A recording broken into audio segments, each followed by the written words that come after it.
We should be live now. Let me just go check real quick. Should be live. There we are. Hello. We're live now. The first thing before I start, I want to thank MC Bink for following me 14 hours ago. Thanks for that. That said, I just want to explain what we're getting into for a second. I made a documentary on Desert Storm that I'm just going to stream today. So, hopefully, it's interesting, I guess. I don't know. But, yeah. Just, here we go. United Nations Secretary General Peres de Cuellar said today that his peace mission to Iraq had failed and he saw no real hope of averting war.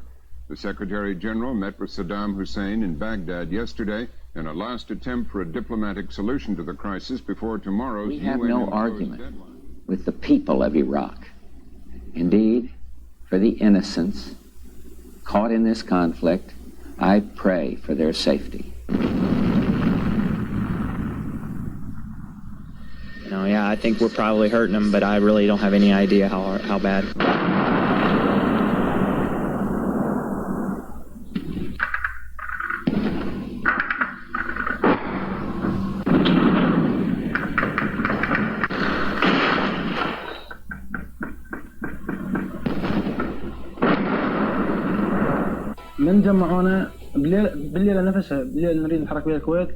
We gathered at 4 o'clock on the afternoon before the invasion. And on a map table, we were shown our objectives in Kuwait.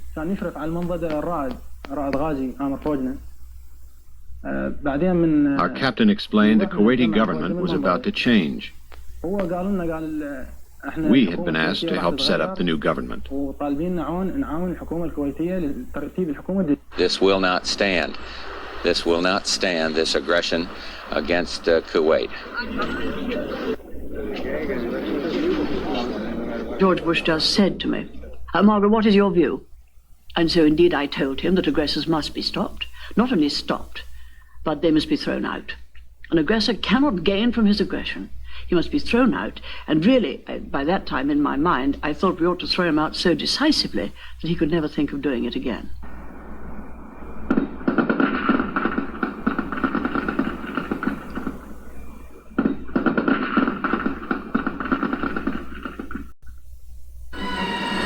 To assume Iraq will not attack again would be unwise and unrealistic. If history teaches us anything, it is that we must resist aggression or it will destroy our freedoms. Appeasement does not work. As was the case in the 1930s, we see in Saddam Hussein an aggressive dictator threatening his neighbors. I have today directed the Secretary of Defense to increase the size of U.S. forces committed to Desert Shield to ensure that the coalition has an adequate offensive military option should that be necessary to achieve our common goals. We have a lot more firepower than they can imagine. We have our training is far superior than their training, and just our strong desire to liberate Kuwait is what's going to make the difference, and we will prevail. The point is, it's going to be bloody. There are going to be thousands and thousands and thousands of casualties. Surely we should be prepared to extend the sanctions over a 12 or 18-month period if that offers an opportunity to achieve our political objective without the loss of American lives. Who can doubt that a year of blockade will be cheaper than a week of war? It would be a sad commentary if Saddam Hussein, a two-bit tyrant who sits on 17 million people and possesses a gross national product of $40 billion, proved to be more patient than the United States, the world's most affluent and powerful nation. Thank you, Mr. Chairman. Thank you very much, Admiral Crowell. These are two of the most powerful statements I've heard before this committee in my 18 years here, and I think you've rendered a real service and given us a great deal to think about. Get out of here with that damn thing. Goddamn, run out of here right now. Get out of here. Get him out. You are the new leader of the Arab world, he was told. The Americans, said Saddam, rely too much on technology. They never fight man to man. They can never win the battle.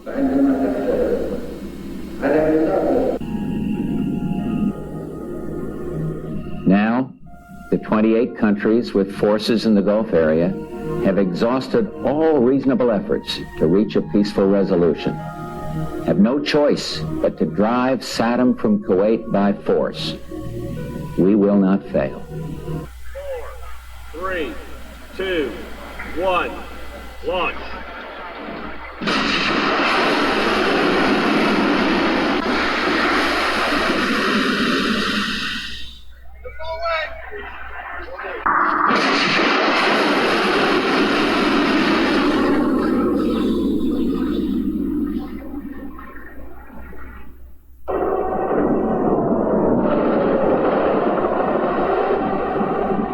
Just beyond the radar warning capabilities of the Iraqi radars, our attack aircraft were forming up in orbits with tankers so that they were able to top off their fuel at the last moment before heading on into the target area. We slowed our airspeed to about 40 knots, came up online, all abreast, so we're all the same distance from the target. And at this point, I'm not looking through my goggles, I'm looking at a TV screen right in front of me. Watched the clock tick to 0. I gave the code word, get some. At that point, everybody fired their Hellfires. Get some. Second missile. How'd you go?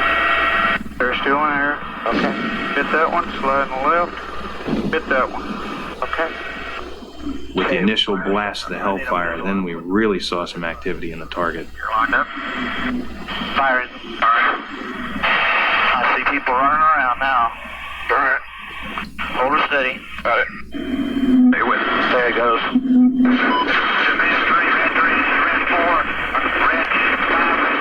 I select my gun. I've got very bright flashes of light to my left and right as the Hellfires are leaving. People running around the site, and underneath my goggles I can see the explosions. My wingman firing is 30 millimeter. The muzzle flashes from that. Okay, did you get the Out of the probably 150 people that we were briefed were at the site, I would imagine not more than 10 or 20 probably lived through that engagement.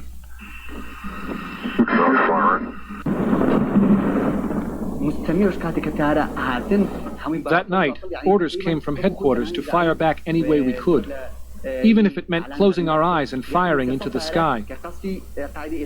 You see, it was so dark, and the aircraft were coming so quickly, and we didn't have the capability to aim accurately.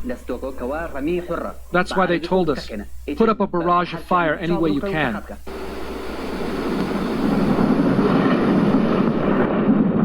As I'm flying in, the aircraft was actually being buffeted by the AAA exploding. Looking back, it's kind of like an old World War II movie where they sit in the cockpit with their B-29s and bounce around over Dresden. Stuff going off all around you, under you, you know, some of it arcing over above you. I know that I've trained my whole Air Force career to make sure that I could do this, and now did I have the right stuff now? Holy cow. That was a large airburst that we saw. It was filling the sky. And I think, John, that airburst took out the telecommunications. Yeah. Now you may... I see that somebody's targeted on me. It's an Iraqi fighter who wants to target me and shoot me down. So I remember firing a missile. I remember seeing this big blue flame coming across the sky, 3 to 5 seconds long. And I remember seeing it, and then it goes away. I remember thinking to myself that my missile hit him and that the target's destroyed and that he's down, but what's ahead? Having opened up the gateway, then, our other strike packages rushed through, and we hit very hard. This was a massive attack in the beginning moments of the war. We attacked all of the strategic targets that I've spoken of, the electrical power, communications, air defenses, and so forth. Our goal was to put them into shock and destroy their ability to defend their homeland. We were able to do that by having massive attacks across the full spectrum of targets, primarily command and control and his air forces, and also the surface-to-air missiles. Once we took down what he refers to as SOCs, or sector operating centers, and IOCs, or interceptor operating centers, then we fired a few harms. When I say a few harms, I'm talking about hundreds in the first 24 hours.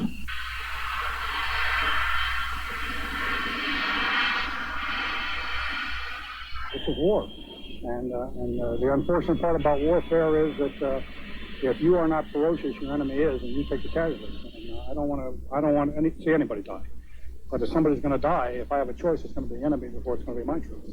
Let you look into the night sky of Iraq as we are attacking mobile Scuds. And now the pilot is maneuvering to drop laser-guided bombs on this target. There are a total of 11 vehicles in this area, and all of these are already loaded with Scud missiles, as you can see. These have already been fired. Be aware there are my friendly forces, 8 vehicles total in the open, 500 meters north and west. Your original target was 3 launchers plus associated vehicles by the burning light. Bombs away now.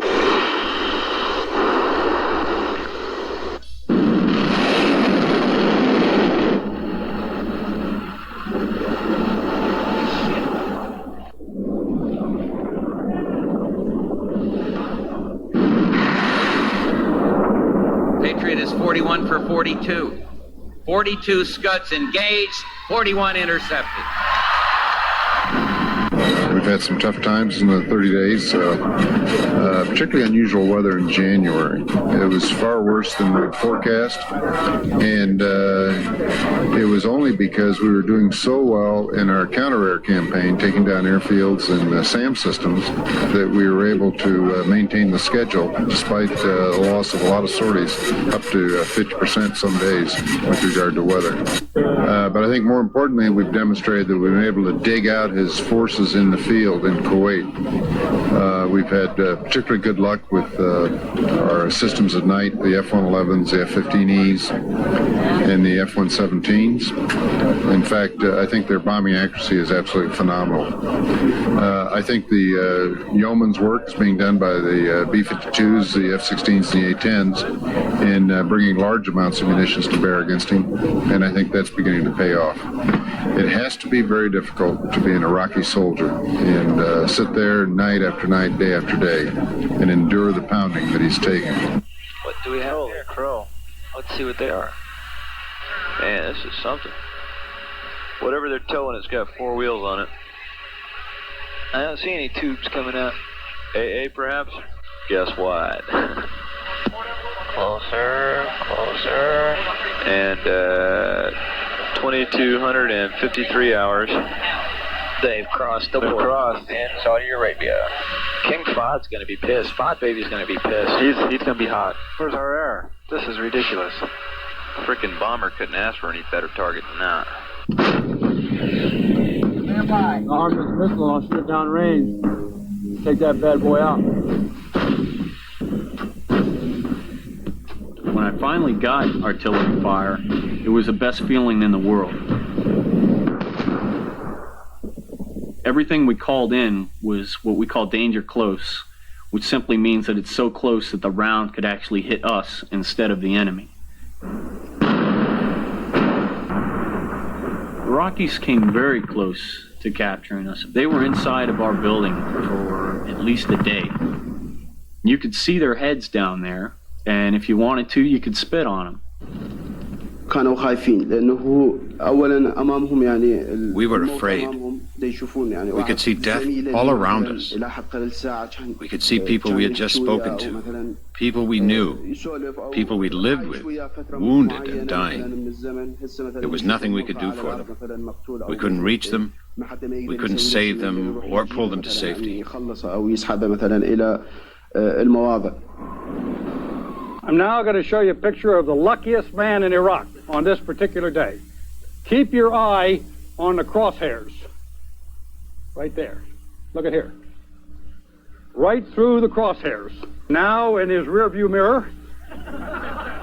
The good team running southwest, 501.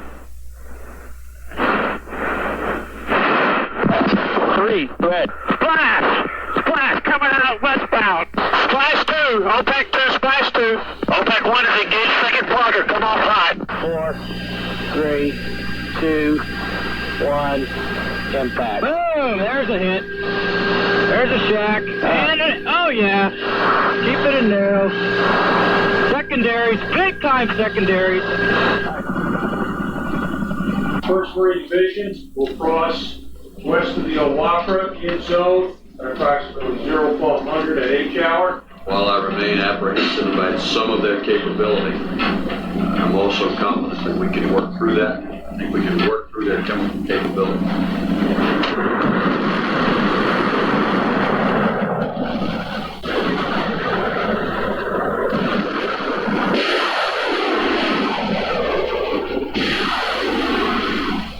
You got the first one. First berm in a minute. It's real good. The second one's a tougher one. What we did is we just took the dirt that the Iraqi soldiers had dug out. You just pushed that dirt right back into the trench. You could just look at the man's eyes and see fear. You know, you see him scared. You know, you're looking at the whites of his eyes as you're going through in the trench with this bulldozer covering in the trench. And they were firing at the bulldozer, and the first bullet that hit the blade, that made me know then, hey look, this is for real. There's no game. Those are real bullets, and a bullet will kill you.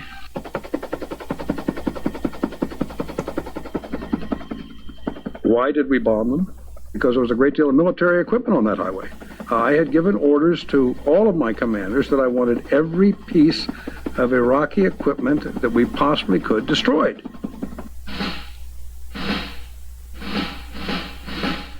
When Johnny comes marching home again, hurrah, hurrah, we'll give him a hearty welcome then, hurrah, hurrah. The men will cheer and the boys will shout, the ladies they will all turn out, we'll all feel gay when Johnny comes marching home. The old church bell will fill with joy, hurrah, hurrah, to welcome home our darling boy, hurrah, hurrah. The village lads and lassies say, with roses they will strew the way, and we'll all be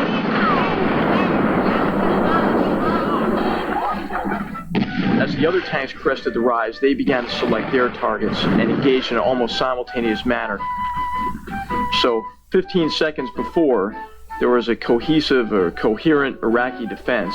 15 seconds later, that defense was completely in flames. When we look back over the armored vehicles, you think, my God, this is what an armored cavalry troop in the assault can accomplish in that short amount of time.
We took very few prisoners at Medina Ridge.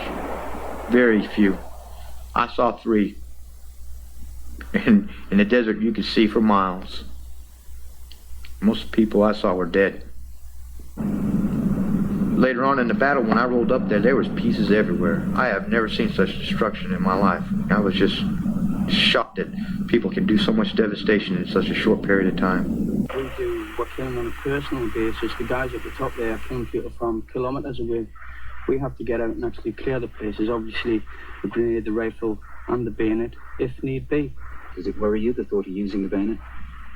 Oh no, I've got loved ones back home and I want to get back to them as much as the rest of the guys, so I'm prepared to do anything to get back home.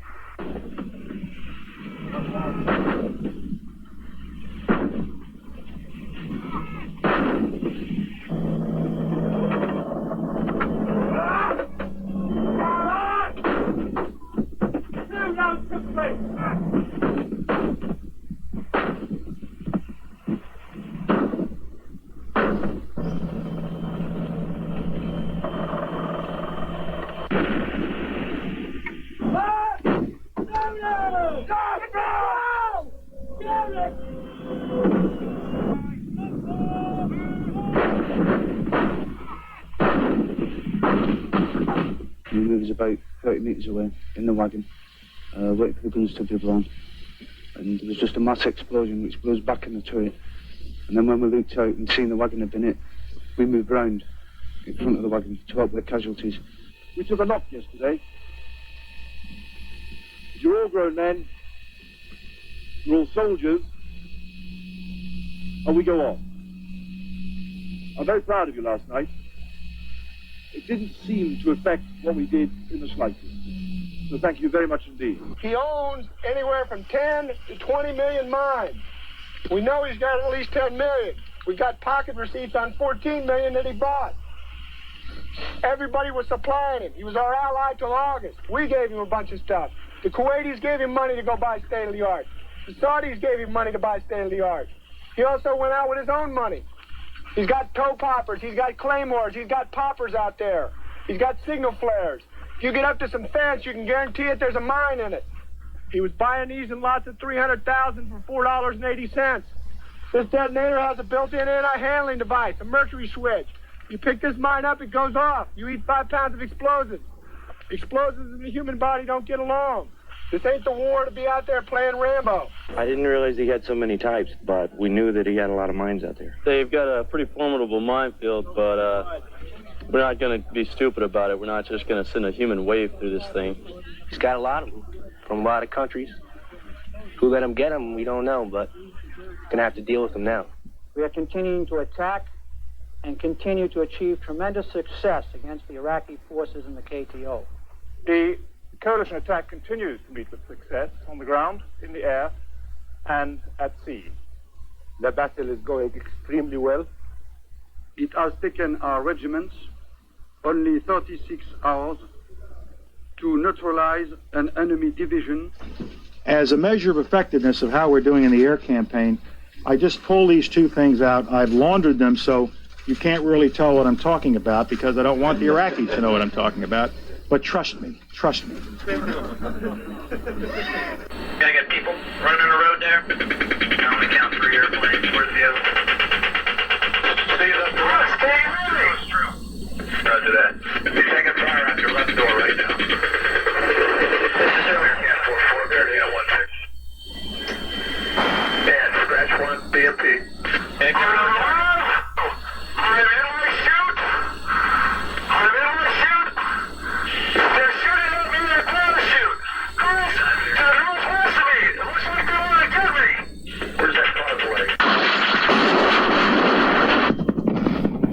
It was like, something out of a, spaghetti western with the tripwire and the horses falling. It was, as you engage these troops with 20 millimeter, it was the first time I'd ever done that, and they just kind of pitch over in the desert, flying over the oil wells. It was like something out of Dante's Inferno. The thick black oil field smoke, a littered battlefield, burning tanks, aircraft flying around, very surrealistic, and you almost had to slap yourself in reality to go out there and do your mission.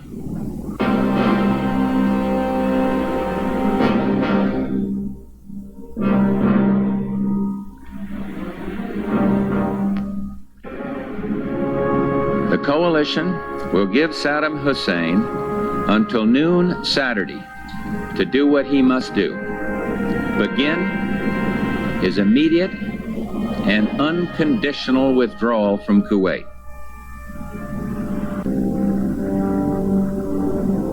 I have therefore directed General Norman Schwarzkopf to use all forces available to eject the Iraqi army from Kuwait.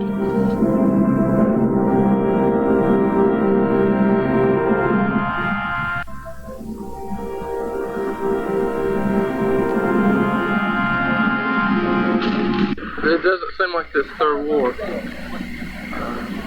I just feel sorry for them, and it doesn't seem like they want to fight. We're going through the breach.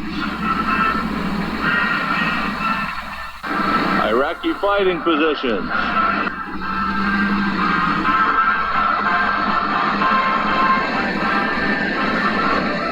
We expected casualties somewhere in the 25 to 30% range. But there was essentially no firefights, essentially no battles.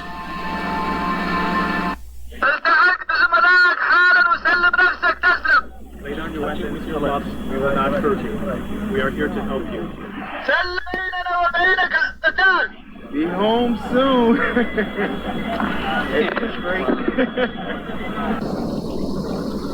My own guess is that about 75% of them gave up, and about 25% fought. Saddam said our young soldiers were behaving like women. They were turning into women. They weren't fighting like real men. All right. You're all right. We had made arrangements for the Arab coalition forces to go into the city.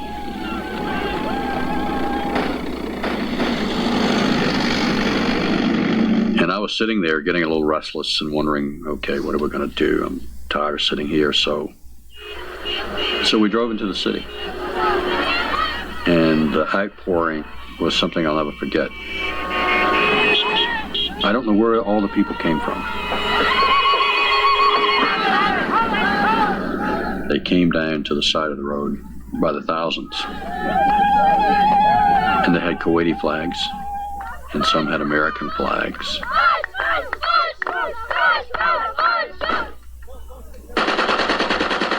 Vehicles that the Iraqis hadn't stolen or destroyed, they had acquired some of those, so they were driving around in this mad circle. I thought, sure, we were going to crush a vehicle.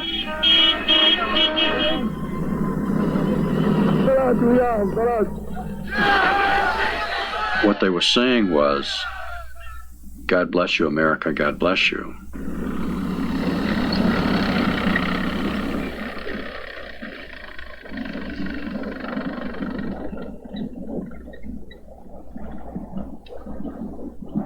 We'd seen dead bodies before, but it was in the next few hours that once you were actually in and among it for the first time, walking around, clearing your positions or whatever, that's when it started, they actually came across of how much carnage there was there. There was a lot of civilian equipment that had been stolen from Kuwait City. For me, the thing that I found most distressing was the smell of cheap perfume, this sweet, sickly smell. I was ready for the smell of war, but I wasn't ready for the smell of kind of everyday life and normality. I felt there was an immense sense of evil there. I mean, I detested being there. And for 3 days that we actually sat on the highway, I hated it. And it enveloped me more and more and more.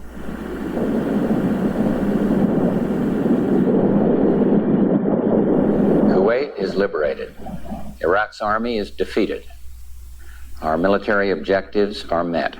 I am pleased to announce that at midnight tonight, Eastern Standard Time, exactly 100 hours since ground operations commenced and 6 weeks since the start of Operation Desert Storm, all United States and coalition forces will suspend offensive combat operations.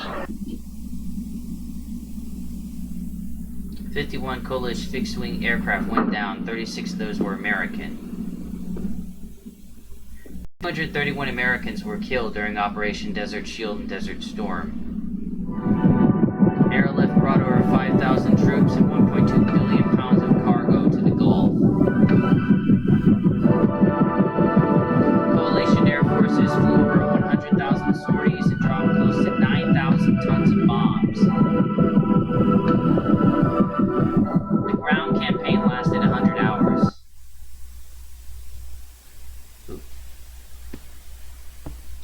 we go. That was the end of it.